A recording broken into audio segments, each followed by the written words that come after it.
নামাচার্য হরিদাসের স্পর্শে কিভাবে এক পতিতা বাইজি লক্ষ হীরা অলৌকিকভাবে মহান বৈষ্ণবী সাধিকায় পরিণত হল।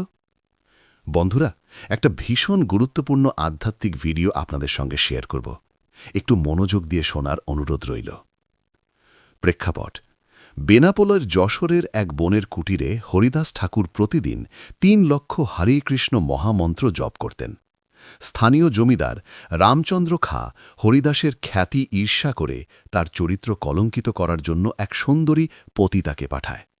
হরিদাসের সংযম: পতিতাটি ৩ রাত হরিদাসের কুটিরে এসে তাকে প্রলুব্ধ করার চেষ্টা করে, কিন্তু হরিদাস শান্তভাবে জানান তার নাম জপের ব্রত শেষ হলেই তিনি তার ইচ্ছা পূরণ করবেন।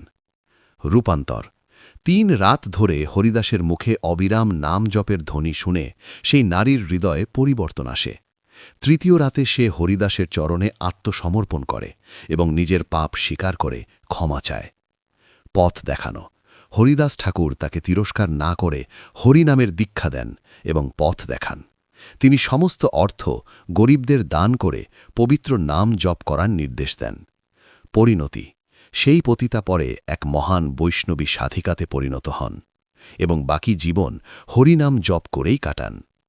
বন্ধুরা, এই ঘটনাটি হরিদাসের অটল ভক্তি এবং হরিনামের অলৌকিক ক্ষমতা প্রমাণ করে।